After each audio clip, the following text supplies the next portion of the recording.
Hello everyone! Huwag nyo nalang pansinin ang aming magulong bahay. Samahan nyo ako guys, baba tayo dito. Dahil nandito sila at ang aming little boy ay hindi makatiis dito sa taas. Kaya ayan, tingnan nyo nga oh, active na active siya sa pagtatakbo-takbo. Habang ito naman, si nanay ay nagbabalot na naman ng aming panin. Ganyan nga kabisi ang aming buhay sa araw-araw.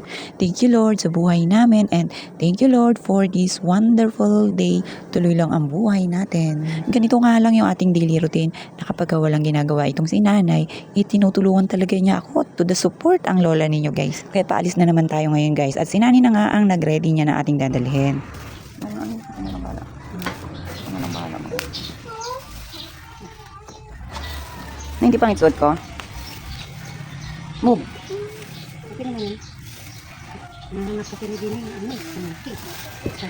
Hello guys, good morning. For today's video guys, gagawa na naman tayo ng ating pagkakakitaan. Kasama natin yung ating bulinggit dyan na nagkukulit. Ang suman pala natin ngayon is sumang malagkit. Minsan guys, pagka may lakas, ang ginagawa, uy, ang bait guys, ang bait. Ang bait ng baby natin guys. Siguro, upo kanya ako or siya ang maupo. Oo nga. Minsan guys, ang suman na ginagawa is yung kamuting kahoy. Masarap yun. Tapos lagyan ng lagyan natin guys ng ano ba ang tawag doon ay? Yung palaman, bukayo. Yan, masarap yun. Oo, masarap. Pero ito guys, masarap to yung klase ng pagkaluto nito. Maraming bumibili niyan. So ngayon, kaya maaga tayong gumising kasi i-deliver natin ito. Yung suman.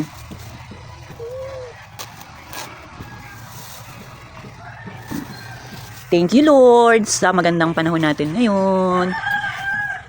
Maganda yung araw guys. Marami-rami tayong magagawa nito. Mamaya, uy, gumaganda na. Look Nay. Oh, gumaganda ka na Nay. Oh, ganda ng face lock mo. May available dyan, guys. Kaya maganda na ako eh. Mapabunot ako ng ngipin. Para mas maganda pa talaga ako. Oo. Mamaya, alis yan si nanay guys sa hapon. Kaya samantalayin natin ngayon. Lahat ng gagawin na. Dahil hindi tayo nakakakilos. Pag ang kasama natin ay ito. Itong batag to guys. Pindot. Makulit yan. Ganun ang anak ko kapon. Wala palang biyahe. Ang Cebu, papuntang Iloilo. Ah, wala? Hay! Nawa din ako bumalik. Na lang siya. Kay Lunes, isang linggo, isa lang daw ang biyahe ng... Every Monday lang? Oo. Hindi niya alam. Iwan ko sa Lunes, tingnan mo dito ang Cebu sa Iloilo kung ano oras. Ang ano? Ano oras ang papunta? Cebu papunta. Ano sasakyan? Barko. Cebu, Iloilo. Bakit walang nagsabi sa kanya? Mayroon man, may natatak daw, na tingnan niya daw, nabasa niya. Hindi doon sa mga barangay nila, wala? Wala nagsabi. At kung alam niya daw, hindi siya nag-alis. Sayang naman. Masaya ang pamasahe niya. Nagutuman pa naman siya. Bumalik siya? Bumalik. Saan siya tutuloy? Doon sa kapitan bahay. Balik siya doon kay kapitan. Dapat hindi na siya umalis. Nakituloy na lang siya doon. Wala man siya doon sa tigal kalsada, tabi ng kalsada. Ay, ganun. Ay, wala naman siyang pila. Ang importante man lang yan, makasakay siya. Bumalik siya? Bumalik siya sa bahay ng kapitan.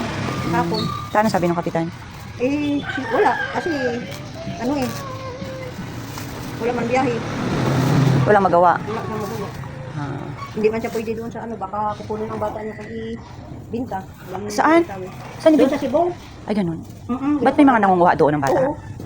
Ano po ang bata sa nanay tapos binabinta sa... Wala, grabe naman sila. So guys, hanggang dyan lang muna. Thank you very much for watching everyone. Bumalik na lang sila.